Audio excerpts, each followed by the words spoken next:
kekasih Tuhan, kembali kita akan membahas Efesus 4 ayat 11 dan 12.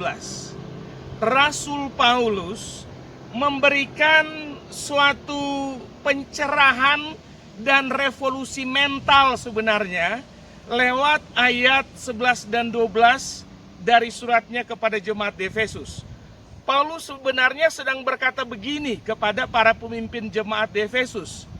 Hei kalian, para nabi, rasul, penginjil, guru, gembala-gembala, atau untuk sekarang para pendeta-pendeta, para penginjil-penginjil, staf penggembalaan, jangan hanya melihat jemaatmu sebagai domba yang harus digembalakan, tapi lihatlah mereka sebagai sesama hamba Tuhan, sesama pelayan Tuhan yang harus diperlengkapi untuk melayani.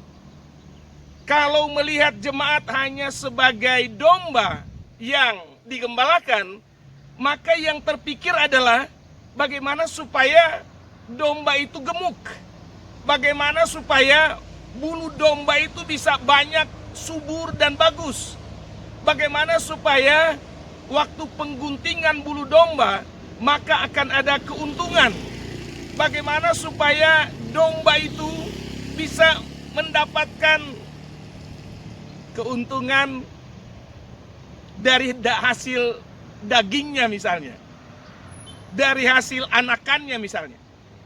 Itulah sebabnya bagi saya Efesus 4 ayat 11 dan 12 ini revolusioner.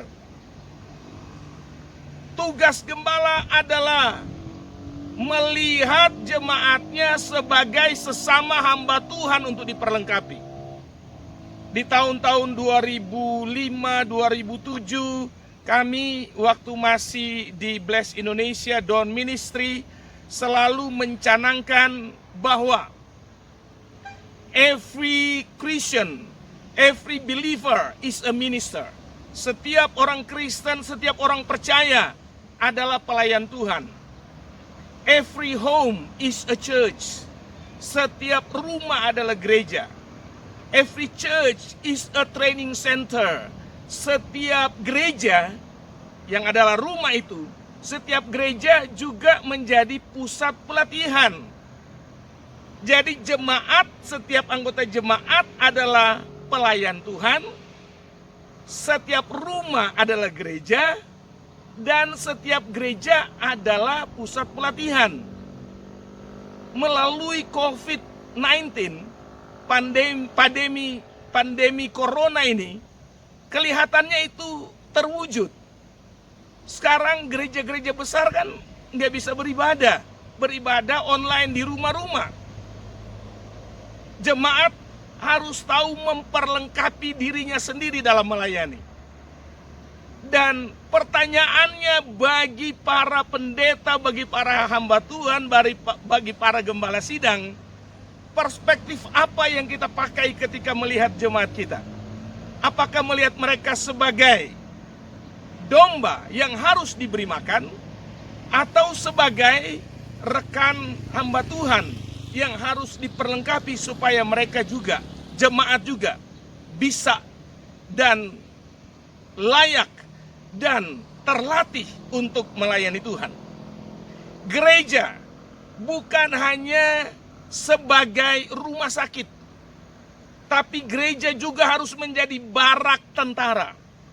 Gereja sebagai rumah sakit adalah tempat merawat jemaat yang lemah, yang letih lesu, yang sakit rohani dalam tanda petik, dirawat di rumah sakit. Terlalu sering pendeta-pendeta hamba-hamba Tuhan melihat gereja itu dari perspektif seperti rumah sakit, tempat untuk merawat jemaat. Tetapi coba kita pakai pemikiran Rasul Paulus, pemikiran firman Tuhan. Jemaat adalah rekan hamba Tuhan, jemaat adalah tentara Allah, tentara Kristus. Efesus 5 berbicara tentang tentara Kristus, tentara Allah. Jemaat adalah tentara yang harus dipersiapkan untuk berperang secara rohani, harus disiapkan untuk melayani. Mereka adalah tentara yang harus dipersiapkan. Jadi gereja juga menjadi barak tentara, menjadi pusat pelatihan. Kalau pendeta gembala sidang berpikir dari perspektif rohani ini, bahwa gereja adalah barak tentara, maka mereka tidak peduli dengan seberapa banyak uang persembahan, uang persepuluhan yang masuk, tidak.